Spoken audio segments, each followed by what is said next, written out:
Kristen, I know when you take on a role, you give it your all. So what was it like preparing to play Diana? I did all the reading and watching that was kind of available in terms of research, and like I had a brilliant coach. I've never worked with an acting coach.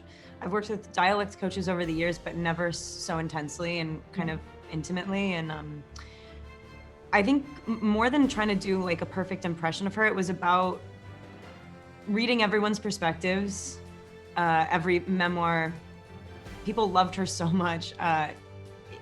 It was really important to bury emotional triggers in regards to her life that maybe we weren't articulating in the movie because it is poetic and it doesn't profess to present any new information. It doesn't tell you the whole story because we already know the whole story, and Right. you get to sort of dream in between these moments that you already know about and bring those experiences to the movie. The whole research period was literally just sort of falling in love with her, just feeling protective of her in a genuine sense. So when we were there, it was like it wasn't a stretch to imagine feeling sorry for somebody in a scenario like that. It was just like, I was so kind of viciously protective of her. This is a role that I know a lot of others have stepped into. Did you think about the gravity of the role before you took her on?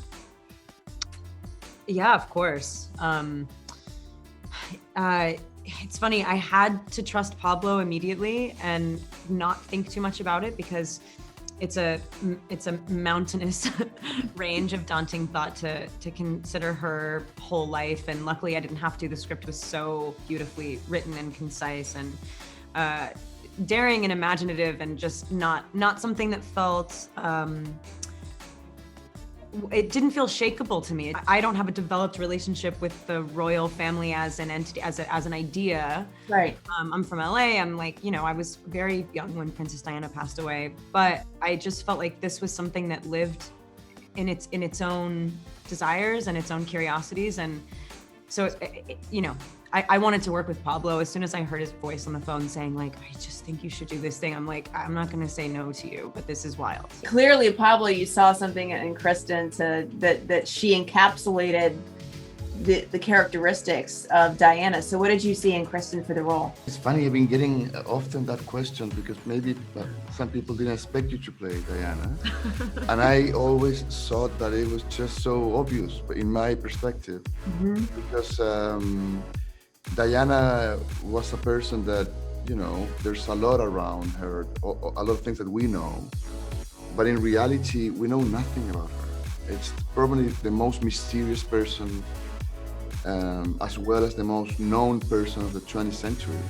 And I think that mystery is something that she carries as well. Kristen has. I am extreme.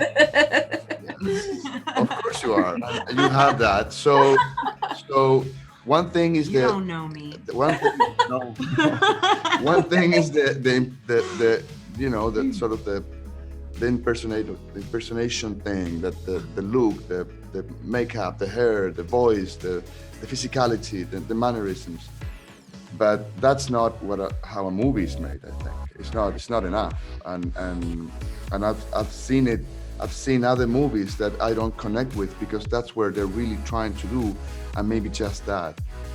What we think we have with Kristen is someone that can manage that mystery and create a beautiful emotional bridge with the audience, and that's what cinema should try to do.